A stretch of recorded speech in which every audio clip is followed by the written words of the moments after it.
We now have a new Note 3, so how does it stack up against the old one? It's Joshua Vergara from Android Authority. What's going on, everybody? And here we have a quick look at the Samsung Galaxy Note 3 up against its predecessor, the Note 2. While much of the Note 3 has been updated, arguably the best changes come in the design. The S Pen has been somewhat shrunken down but retains its general aesthetic. The Note 3 might take on a narrower, thinner, and lighter profile than the Note 2, making it even easier to handle in the hand, but it is in the material choice that many people might find something to really like. This is because the glossy feel has been done away with for a textured plastic that is easier to the touch, doesn't slip about, and keeps fingerprinting at bay, all of which were issues with the Note 2. Essentially, we see the next step in the Note evolution, and this may be a welcome one that hopefully makes it to other Samsung devices. Yes, the Note 3 is lighter and, even if somewhat subtle, provides an overall better handling experience. It is balanced, and though two-handed operation is used here, throwing the Note 3 around in one hand is definitely easier this time. The Note 3 screen improves in its bezels, making its screen 0.2 inches larger than the one found in the Note 2. And since the Note 2, Samsung has gotten even better at its display game with the Galaxy S4 and now the Note 3. Those bezels are nice and thin, adding to the screen's overall real estate. Whereas the Note 2 originally had a 1280 by 720 resolution screen capable of 267 ppi, we now have a 1080p screen on the Note 3 capable of 388.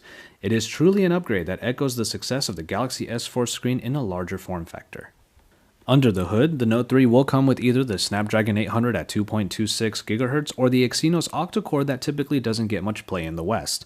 Given the age of the Note 2, its Exynos 4412 is definitely a far cry from the sheer power that the Note 3 is capable of. While its predecessor might have been able to hold its ground, the Note 3 absolutely flies and can handle even more multitasking as the first device out with 3 GB of RAM. The battery might not have gotten a significant increase this time around, but optimizations and power consumption could still give the Note 3 the edge in longevity.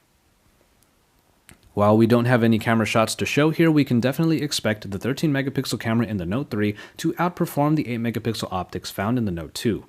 Enhancements and added features introduced in the Galaxy S4 make their way to the Note 3 as well, giving it a big boost over the more simplistic app of the Note 2.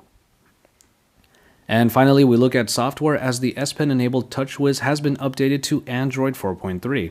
This brings along with it the new navigation options originally found in the Galaxy S4, while adding new functions to the S Pen.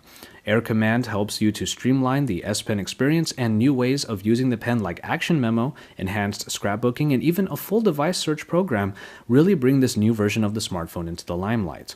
While the Note 2 remains a very popular device, it's clear that the Note 3 continues the evolution of the Note line. And so, there you have it. It's not hard to see that the Note 3 is a real step forward for the Note line, and while the Note 2 remains perfectly viable as a pen-enabled tablet phone, Samsung has added in quite a lot to make the upgrade very much worth it. We have much more for you on the Galaxy Note 3 coming up, so stay tuned to Android Authority because we're your source for all things Android.